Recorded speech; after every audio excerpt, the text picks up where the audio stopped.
नमस्कार दोस्तों, आप सभी का हमारी आज की रोमांचक कहानी में हार्दिक स्वागत है।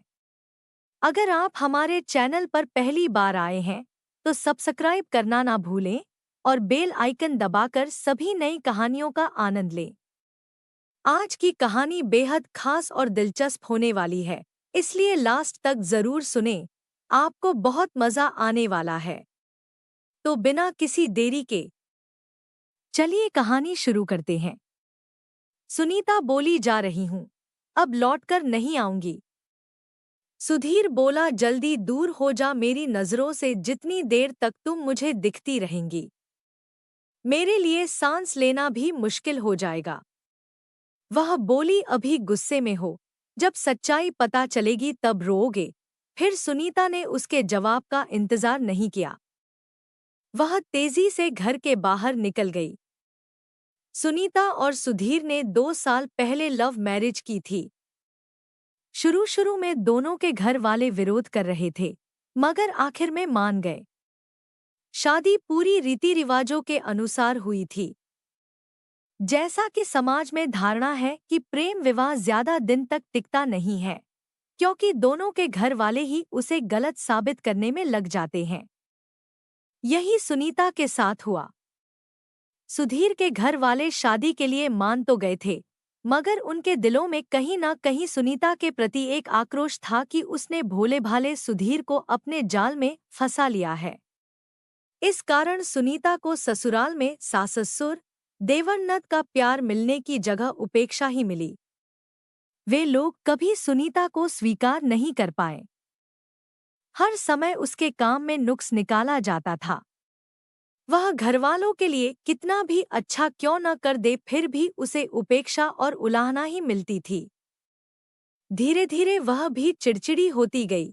कभी कभी अपना पक्ष रखने के लिए या खुद को सही साबित करने के लिए वह घरवालों से उलझने लग जाती थी। मगर इसका परिणाम और भी बुरा हो गया। अब वे लोग सुनीता के खिलाफ साजिशें करने लगे थे। उन लोगों का एक ही मकसद होता था कि कैसे भी करके सुनीता को सुधीर की नजरों में गिराया जाए। सुनीता के द्वारा बनाए गए खाने में भी कभी नमक डाल दिया जाता था, तो कभी उसके द्वारा धोए हुए कपड़ों को फिर से गंदा कर दिया जाता था। घर में किसी चीज के टूटने या खो जाने का नुकसान होता था तो वो भी सुनीता पर ही डाल दिया जाता था।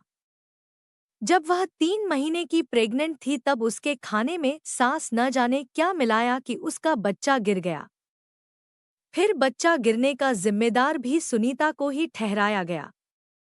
सुनीता के लिए उस घर में रहना मुश्किल हो गया था।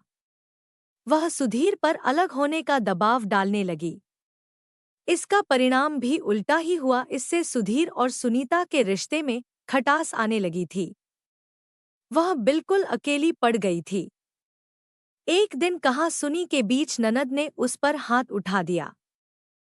जब सुनीता ने जवाब में हाथ उठाया तो बवाल हो गया। ननद जानबूझकर बेहोशी का नाटक करने लगी। सुधीर को दुकान से घर आना पड़ा। तब माँ बोली, बेटा तो हम लोगों को अलग कर दे, क्योंकि बहू का कोई भरोसा नहीं है, ये किसी दिन हमारी जान ले लेगी। सुधीर घर कलह के कारण पहले से बहुत परेशान था।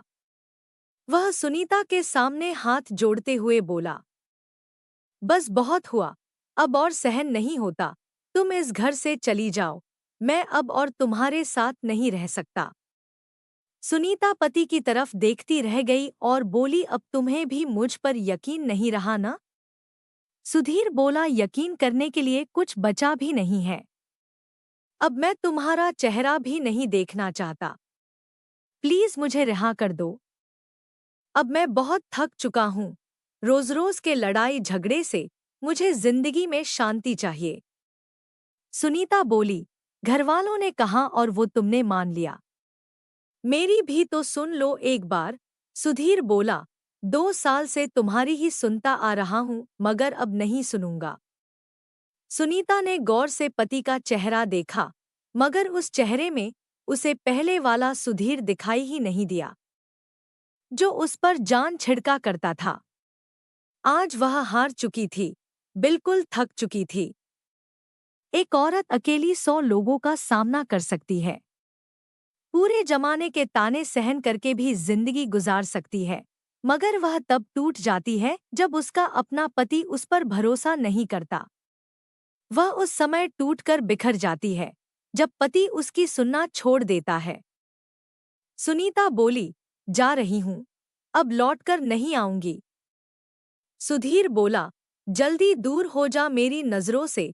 जितनी देर तक तुम मुझे दिखती रहोगी मेरे लिए सांस लेना भी मुश्किल हो जाएगा। वह बोली, अभी गुस्से में हो, जब सच्चाई पता चलेगी तब रोवोगे। फिर सुनीता ने उसके जवाब का इंतजार नहीं किया। वह तेजी से अपना सामान लेकर घर के बाहर निकल गई। जब सुनीता घर पहुंची तो उसकी हालत देखकर पिता बोले, क्या हुआ, ऐसी हालत में क्यों चली आई? वह रोते हुए बोली, हमेशा के लिए वह घर छोड़कर आई हूँ पापा। पिता बोले, मैंने पहले ही कहा था कि वह लड़का और उसका परिवार तुम्हारे लायक नहीं है, मगर उस वक्त तो तुम्हारे ऊपर इश्क का भूत चढ़ा था, अब भुगतो। सुनीता बोली, आपकी बेटी का घर टूट गया पापा और आप अब भी वही बात लिए बैठे हो। मैंने आपको 2-3 बार फोन किया था कि पापा यहाँ कुछ ठीक नहीं चल रहा है।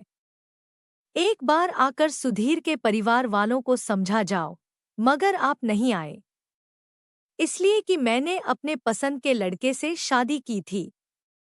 आप इंतजार कर रहे थे कि कब मैं रोती हुई आऊं और आप मुझे कह सको कि इश्क का भूत चढ़ा था, अब भुगतो।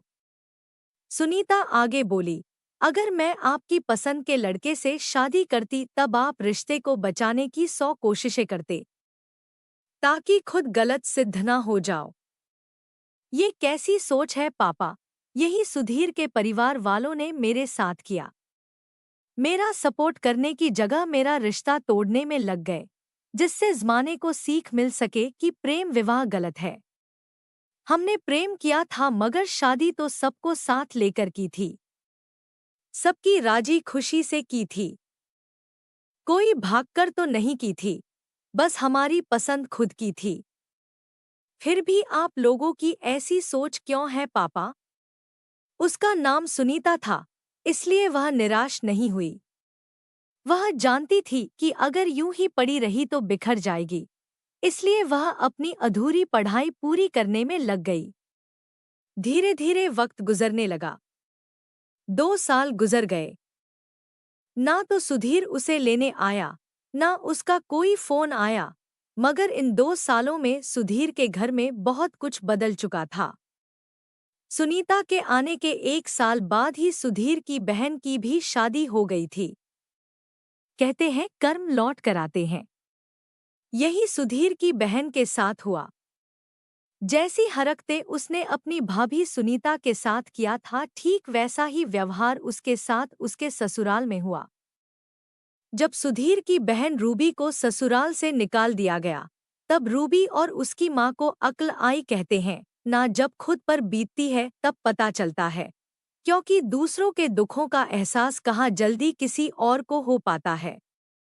ससुराल में उसके साथ बुरा बर्ताव होने के बाद रूबी को भी अपने किए पर पछतावा होने लगा। एक दिन रूबी ने रोते हुए सुधीर को सब कुछ बता दिया कि कैसे उन्होंने भाभी को साजिश करके घर से निकलवाया। तब सुधीर माँ से बोला, कैसी माँ हो आप? अपने ही बेटे की खुशियाँ बर्दाश्त नहीं हुई आपसे? माँ बोली, बेटा माफ कर दे मुझे, नफरत में अंधी हो गई थी। तू हमारी पसंद की लड़की के बजाय अपनी पसंद की लड़की को ले आया, शायद इसलिए मुझसे बर्दाश्त नहीं हुआ। तू जा बहू को ले आ, क्या पता गलती सुधारने से तेरी बहन का घर फिर से बस जाए। सुधीर बोला, अब मैं किस मुंह से उसके पास जाऊं? उसे बिल्कुल समझ नहीं आ रहा था। उसे खुद पर और अपने परिवार वालों की हरकतों पर बहुत शर्म आ रही थी। फिर हिम्मत करके एक दिन सुधीर ससुराल जा पहुंचा। सुनीता उस समय मोहल्ले के छोटे छोटे बच्चों को पढ़ा रही थी। सुधीर भी उन बच्चों में जाकर चुपके से बैठ गया। जब सुनीता की उस पर नजर पड़ी तो वह घबरा गई। सुधीर कुछ बोला नहीं, मगर उसने अपने दोनों कान पकड़ लिए और आंखों ही आंखों से सॉरी बोलने लगा। सुनीता ने उसे अनदेखा कर दिया। वह बच्चों को पढ़ाने लगी, बोली बच्चों तुम छोटे हो, इसलिए तुम्हें कच्ची पेंसिल और रबड़ दोनों दिए गए हैं। अगर तुमसे गलती हो जाती है तो तुम उस रबड़ से उसे मिटाकर ठीक कर सकते हो, मगर जब बड़े हो जाओगे तो तुम्हें पेन दे दिया जाएगा। फिर तुम गलतियां नहीं कर सकते। अगर गलती हो गई और तुमने उसे मिटाने की कोशिश की तो पन्ना ही फट जाएगा मगर वह नहीं मिटेगी।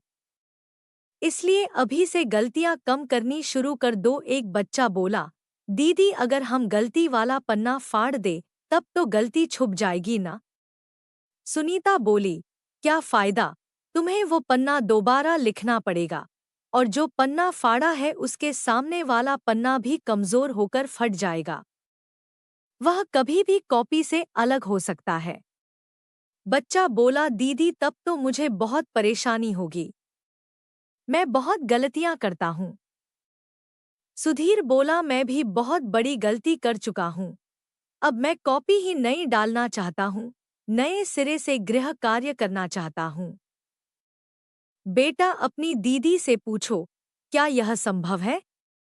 सुनीता बोली, बिल्कुल नहीं। कुछ गृह कार्य ऐसे होते हैं कि समय पर न किया जाए तो उसका 0 अंक मिल चुका होता है और रिजल्ट शीट में चढ़ चुका होता है।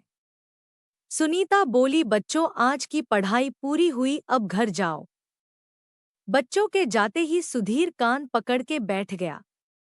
बोला, माफ कर दो यार, तुम्हारी कोई गलती नहीं थी, रूबी ने मुझे सब कुछ बता दिया है। सुनीता बोली, मैं कोई खिलौना हूं क्या? जब दिल में आया खेल लिया और जब मर्जी हुई फेंक दिया। जब कोई मर्द अपनी पत्नी से यह कहता है ना कि मेरे घर से निकल जाओ, तुम्हें नहीं मालूम, उस दिन उस औरत का मरण हो जाता है। वह टूटकर बिखर जाती है। जिस घर को वह शादी के बाद अपना मानकर वहां जाती है, उसे सजाती संवारती है, उसका ख्याल रखती है, वो 1 मिनट में उससे छीनकर पराया कर दिया जाता है। इसलिए सुनीता उसी दिन खत्म हो गई थी। अब मैं कोई और हूँ, जिसे तुम्हारी कोई जरूरत नहीं है। मुझे अकेले जीना आता है, चले जाओ मेरे घर से, क्योंकि जितनी देर तुम यहाँ खड़े रहोगे, मेरा सांस लेना भी मुश्किल हो जाएगा। वह बोला, इतना बुरा हूँ क्या मैं? ठीक है चला जाता हूँ। वह मर्द था। मर्दों को बात ज्यादा चुभती है, इसलिए वो नहीं रुका और घर से बाहर निकल गया। मगर सुनीता औरत थी, जिसके पास एक कोमल दिल होता है। सुधीर को जाते देखकर वह खुद को नहीं रोक पाई। वह उसके पीछे भागी। भागते वक्त अपनी ही साड़ी में उलझकर गिर गई, मगर फिर से खड़ी होकर भागी। फिर पीछे से जाकर सुधीर का हाथ पकड़ ली, रोते हुए उसको मुक्के लगाते हुए बोली, कैसे मर्द हो, तुम्हें तो औरत के नखरे उठाना भी नहीं आता। सुधीर की आंखों में भी आंसू आ गए। वह बोला, नहीं बनना मुझे कोई मर्द, क्योंकि मर्दों को तुम औरतें खिलौना बना लेती हो, माँ बनकर भी काबू में रखना चाहती हो, बहन बनकर भी काबू में रखना चाहती हो, और पत्नी बनकर पूरा अधिकार जमा लेती हो। हम मर्द लोग पीस जाते हैं तुम लोगों की चक्करघिनी में। बताओ हम क्या करें? हमें माँ, बहन और बीवी सब चाहिए, क्योंकि ये सभी हमारी जिम्मेदारी होती है। वह रुका नहीं, बोलता गया, तुम औरतों को समझना नामुमकिन है, पता ही नहीं चलता कौन सही है कौन गलत। अंत में तुम हम मर्दों की मति भ्रष्ट कर देती हो। फिर हम गुस्से में अगर कोई फैसला सुना देते हैं तो फिर हम बुरे बन जाते हैं। वह आगे भी और बहुत कुछ बोलने वाला था कि सुनीता ने उसके मुंह पर हाथ रख दिया। बोली, हम औरतें ऐसी होती है, भगवान ने हमें ऐसा ही बनाया है। लड़कर कुछ देर में वैसी की वैसी हो जाती है, इसलिए हमारी बातों में मत आया करो। फिर वह उसका हाथ पकड़कर अंदर ले गई। बोली, कुछ देर रुको, मैं तैयारी कर लेती हूँ, फिर चलेंगे। वह बोला, ढंग से तैयारी कर लो, हम गोवा चलेंगे। 20 दिन वहां घूमेंगे, एक नई जिंदगी की शुरुआत करनी है, इसलिए थोड़ा रिलैक्स होना चाहता हूँ। सुनीता बोली, अच्छा किया, मैं भी थोड़ा रिलैक्स होना चाहती हूँ। सुनीता के पापा बाहर निकल आए थे। वो सुनीता की माँ से बोले, सुनीता की माँ, अपनी बेटी को ढंग से तैयार कर दो, आज उसकी दुआओं के साथ उसके ससुराल विदा करूंगा। दोस्तों, ये बात बिल्कुल सही है। एक मर्द अपने परिवार के बीच में फंस जाता है, माँ, बहन और पत्नी के बीच, क्योंकि उसे अपनी माँ भी प्यारी होती है और शादी के बाद अपनी पत्नी से भी उसे बहुत ज्यादा प्यार और लगाव हो जाता है। लेकिन ये बात कभी कभी न माँ बहन समझ पाती है और न ही पत्नी। माँ बहन पत्नी से ज्यादा रखने मना करती है तो पत्नी उसे माँ बहन से ज्यादा रखने नहीं देती। यह सब में एक सही मर्द पीस कर रह जाता है। अगर यहाँ पर पूरा परिवार अपनी अपनी सही जगह समझकर एक साथ प्यार और समझदारी से रहे तो परिवार के पूरे लोग भी खुश रहेंगे और एक लड़के को अपना पूरा परिवार और उसका प्यार भी मिलेगा। क्योंकि जैसे एक लड़के की जिंदगी में माँ और बहन की जगह होती है, उसी तरह शादी के बाद उसकी पत्नी की भी जगह हो जाती है। क्योंकि पत्नी जीवन भर के साथी होती है, वो तो अपना सब कुछ एक पति के भरोसे ही छोड़कर आती है। तो पति का भी तो पूरा फर्ज बनता है ना कि वो अपनी पत्नी का पूरा ख्याल रखे, उसे बहुत प्यार दे, उसकी इज्जत करे। तो फिर सास और ननद को इससे परेशानी नहीं होनी चाहिए जैसा वो अपनी बेटी और दामाद के लिए सोच रखती है, वैसे ही बहू और बेटे के लिए भी रखनी चाहिए। दामाद बेटी को प्यार करे घुमाए फिराए तो एक माँ बहुत खुश होती है। तो बहू भी किसी घर की बेटी है, उसे भी आपकी बेटी की ही तरह खुश रहने का पूरा हक है। और बहू को भी अपने ससुराल वालों से प्यार मोहब्बत से मिलजुल कर रहना चाहिए। तो प्यारे दोस्तों, यह थी हमारी आज की शानदार और रोमांचक कहानी। आपको यह कहानी कैसी लगी? हमें कमेंट करके ज़रूर बताएं। आपकी राय हमारे लिए बहुत कीमती है।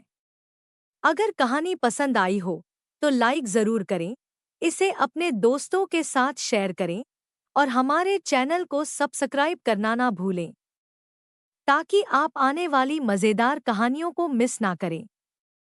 तो चलिए, मिलते हैं अगले वीडियो में एक नई दिलचस्प कहानी के साथ। धन्यवाद।